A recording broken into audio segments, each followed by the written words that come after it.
আসসালামু আলাইকুম। আশা করছি সবাই ভালো আছেন। ট্যালেন্ট পুল চ্যানেলের পক্ষ থেকে সবাইকে স্বাগতম।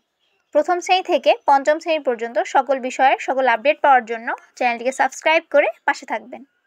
আজকে আমরা আলোচনা করব তৃতীয় প্রান্তিক মূল্যায়ন অথবা বার্ষিক পরীক্ষা 2024-এর প্রথম শ্রেণীর গণিত বিষয়ের একটি নমুনা প্রশ্ন নিয়ে। তোমাদের 100 নম্বরের পরীক্ষা হবে। এক দাগে আসবে কথায় লিখো। এখানে অঙ্কে লেখা আছে তোমাদের কথায় লিখতে হবে। এখানে 5টি দেওয়া আছে, 5টি করতে পারলে 10 নম্বর।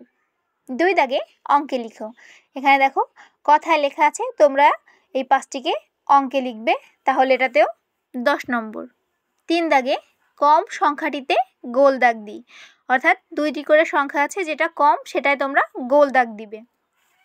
3 দাগ কমপ্লিট করতে পারলে তোমরা 10 নম্বর পাবে। 4 দাগে বড় থেকে ছোট সাজাও। এখানে দেখো সংখ্যাগুলো এলোমেলো দেওয়া আছে, এটা তোমরা পাশের খোপে, তোমরা খাতায় যখন লিখবে তখন বড় থেকে ছোট আকারে সাজাবে, এটার জন্য 10 নম্বর।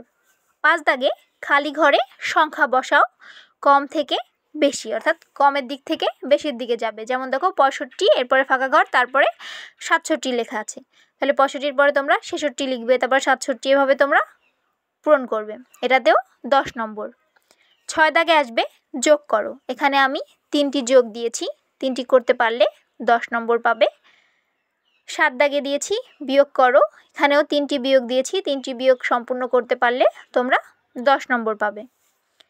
8 দাগে আর 9 দাগে দুটো লিখা অঙ্ক দিয়েছি। দেখো 8 দাগে সুমন 55 টাকার বই ও 33 টাকার রঙিন কলম কিনলো, সে কত টাকা খরচ করলো, এটা করতে পারলে 10 নম্বর। 9 দাগে একটি ক্রিকেট ম্যাচে রাফি 37 রান এবং অভি 22 রান করেছে, রাফি অভির চেয়ে কত রান বেশি করেছে, এটি করতে পারলে তোমরা 10 নম্বর পাবে। আর 10 দাগে জ্যামিতি অঙ্কন করো। এখানে দেখো 4 কোণ আকৃতি এবং 3 কোণ আকৃতি, এই দুটো করতে পারলেও 10 নম্বর। এই হচ্ছে তোমাদের মোট 100 নম্বরের পরীক্ষা। তোমরা এই পরীক্ষাটি সবাই প্রস্তুতি পরীক্ষামূলক বাসায় পরীক্ষা দিবে এবং কে কত নম্বর পাও অবশ্যই আমাকে কমেন্ট করে জানাবে। আর কারো কোনো বিষয়ে কোনো প্রশ্ন থাকলে, কিছু জানার থাকলে অবশ্যই আমাকে কমেন্ট করে জানাবে। আজ এ পর্যন্তই। আল্লাহ হাফেজ।